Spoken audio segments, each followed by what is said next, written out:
Hi friends, इस video में मैं आपको पिंपल्स का बेसिक ट्रीटमेंट बताने जा रही हूँ। दुनिया में 80% लोगों को टीनेज ईयर्स में थोड़ी बहुत या बहुत ज़्यादा पिंपल्स हो ही जाती हैं। इस वीडियो में मैं बहुत आसान तरीके से पिंपल का मैनेजमेंट और ट्रीटमेंट बता रही हूँ। इसके साथ ही पिंपल्स ठीक होने के बाद जो लाल या काले दाग चेहरे पर रह जाते हैं उनका ट्रीटमेंट भी बताऊंगी। Mild to moderate pimples over the counter gels, creams और चेहरे को साफ सफाई रखने से ही ठीक हो जाती हैं। 15 से 30 साल की उम्र में हमारे शरीर में हार्मोन्स की मात्रा बढ़ने से हमारी स्किन के ऑयल ग्लैंड्स में ज़्यादा तेल बनने लगता है। ये तेल और डेड स्किन सेल्स इकट्ठा होकर हमारे चेहरे और शरीर के पोर्स को बंद कर देते हैं, जो फूलकर ब्लैक हेड्स और वाइट हेड्स के रूप में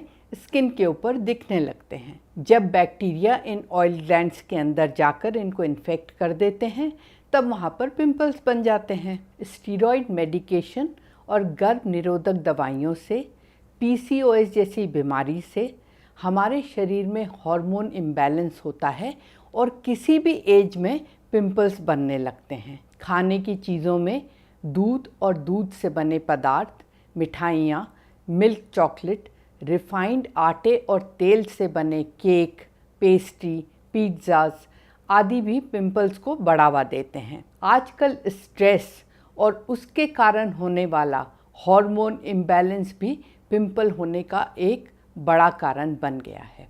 अब जब हम पिंपल्स के ट्रीटमेंट को शुरू करते हैं तो उसके कुछ लक्ष्य या एम होते हैं। वो है त्वचा में तेल का बनना कम करना, डेड स्किन सेल्स की सफाई करना और स्किन को बैक्टीरियल इन्फेक्शन और सूजन या इन्फ्लेमेशन से बचाना। इसके लिए हम 2 तरह की क्रीम्स और जेल का यूज़ करते हैं। इसमें पहला है रेटिनॉइड्स जैसे रेटिनो ए और एडेप्लिन और benzoyl peroxide creams and gels. ये सारी दवाइयाँ आपको ओवर द काउंटर केमिस्ट की दुकान से मिल जाएंगी। ये जेल्स और क्रीम्स स्किन में ऑयल प्रोडक्शन को कम करते हैं, इलास्टिक टिश्यू को बनने में मदद करते हैं और स्किन से डेड सेल्स को भी साफ करते हैं। दूसरा है एंटीबायोटिक जेल्स, जो स्किन में हुए इन्फेक्शन को ठीक करते हैं, जैसे क्लिंडामाइसिन या एरिथ्रोमाइसिन जेल। अब यदि आपके फेस और बॉडी पर सिर्फ ब्लैक हेड्स और वाइट हेड्स हैं तो आपको डेली रात को वार्म वाटर और एक जेंटल क्लेंजर जैसे सेटाफिल जेंटल क्लेंजर या पियर सोप से वॉश करके एडेप्लिन 0.1% जेल या बेंजोइल पेरोक्साइड 2.5% जेल लगा लेना चाहिए। इस जेल को डेली रात को लगाते रहना चाहिए जब तक ब्लैक हेड्स और वाइट हेड्स बिल्कुल साफ ना हो जाएं। लेकिन ज़्यादा से ज़्यादा लोगों को पिंपल्स, ब्लैक हेड्स और वाइट हेड्स तीनों एक साथ ही होते हैं, इसलिए उन्हें ऐसे जेल या क्रीम लगाना चाहिए जिसमें ऑयल कंट्रोल हो, क्लीनिंग हो और उसके साथ में एंटीबायोटिक भी हो। ऐसे कुछ अच्छे क्रीम्स के नाम बताती हूँ। ये है ग्लेनमार्क का डेरेवा CMS जेल, एनकोर कंपनी का क्लिन रेड ए जेल और मैनकाइंड फार्मा का एक्ने स्टार जेल।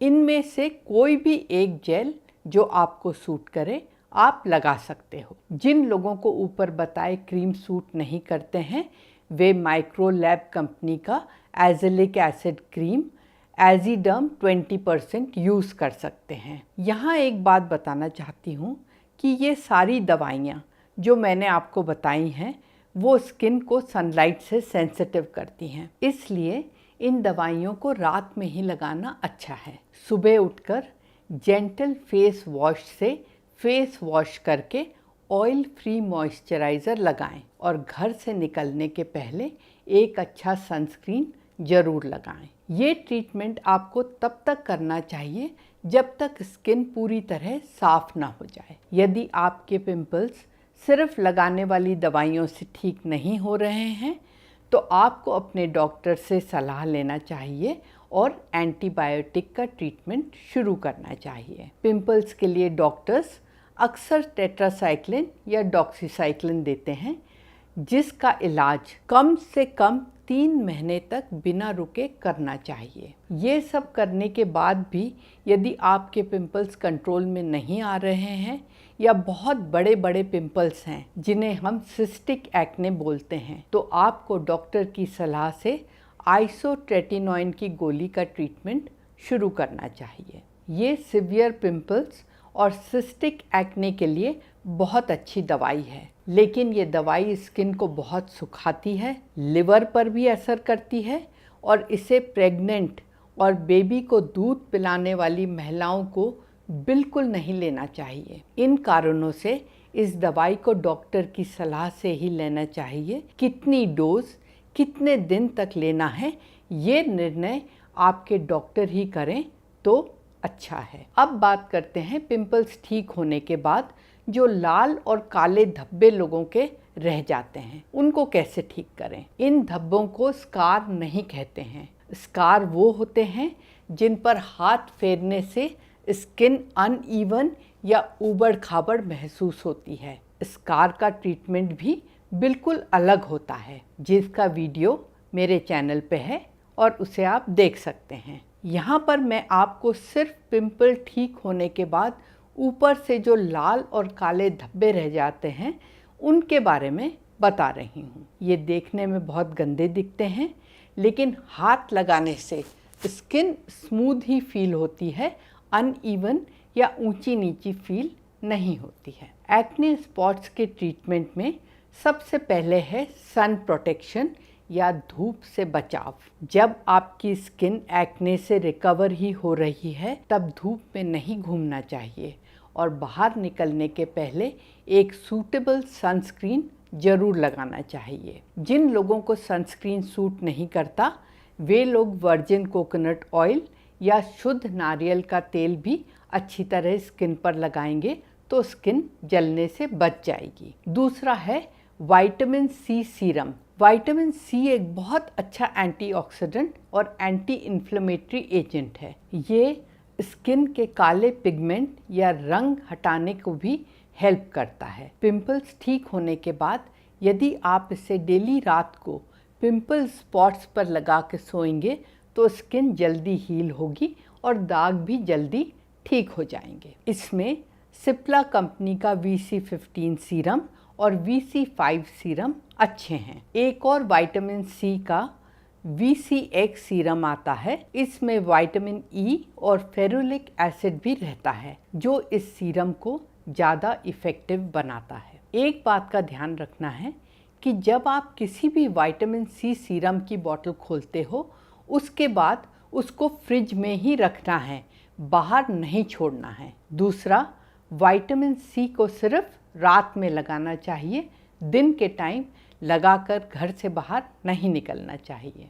सनलाइट लगने से विटामिन सी नष्ट हो जाता है, इसलिए विटामिन सी को सनलाइट में लगाकर बिल्कुल नहीं जाना चाहिए। दूसरा है एजेलिक एसिड क्रीम, एजिडम 20%। ये पिंपल्स ठीक करता है, स्किन का कलर साफ करता है और साथ ही साथ रिंकल्स और फाइन लाइन को भी ठीक करता है। इसके अलावा कई क्लिनिक्स और डॉक्टर्स आपको केमिकल पील्स और डर्मा रोलर भी एडवाइस करते हैं, लेकिन ये ट्रीटमेंट आप अच्छे क्लिनिक या हॉस्पिटल में किसी एक्सपर्ट टेक्नीशियन या डॉक्टर से कराएं तो अच्छा है। अब मैं आपको एक्ने स्पॉट्स के लिए कुछ नेचुरल ट्रीटमेंट भी बता देती हूँ जो मेरे ओपिनियन में सबसे किफ़ायती, हार्मलेस और फ़ायदेमंद हैं। सबसे पहला है प्योर हनी या शहद और नींबू के रस का मास्क। ये dry skin with pimple spots के लिए बहुत अच्छा है। ये हफ्ते में 4 बार करेंगे तो 2-3 महीने में फेस एकदम सॉफ्ट और क्लियर हो जाएगा। जिन लोगों की ऑयली स्किन विद स्पॉट्स है वे लोग रात को फेस वॉश करके सिर्फ टमाटर का जूस या फ्रेश एलोवेरा या कच्चे आलू का जूस लगाकर सोएंगे तो उनके एक्ने स्पॉट्स धीरे धीरे मिट जाएंगे। जिन लोगों के पास टाइम की कमी है वे लोग ईशा योगा का तेजस्विनी मास्क इंटरनेट से खरीदकर लगा सकते हैं। एक पैकेट से आप 10 बार मास्क बना सकते हैं। ऑयली स्किन वाले 1 टेबलस्पून टोमेटो जूस या ऑरेंज जूस में 5 ग्राम पाउडर मिलाकर मास्क बनाएं और ड्राई स्किन वाले 1 चम्मच दही या शहद में 5 ग्राम पाउडर खोलकर इस मास्क को बनाएं। ऊपर बताए गए सभी मास्क कम से कम 1 या 2 महीने हफ्ते में 3-4 बार लगाने से दाग धब्बे आपके बिल्कुल साफ़ हो जाएंगे और स्किन चमक जाएगी। फ्रेंड्स, ऊपर मैंने जो भी दवाइयाँ और नेचुरल ट्रीटमेंट बताए हैं उन्हें आप बराबर करोगे तो फ़ायदा ज़रूर होगा। लेकिन प्रॉब्लम यह है कि ज़्यादा से ज़्यादा लोग थोड़े दिन ट्रीटमेंट करते हैं फिर बंद कर देते हैं। इस वीडियो में जो सलाह मैंने दी है वो आपको अपनी पिंपल्स को मैनेज करने में और ठीक करने में आपकी मदद ज़रूर करेगी। Thank you.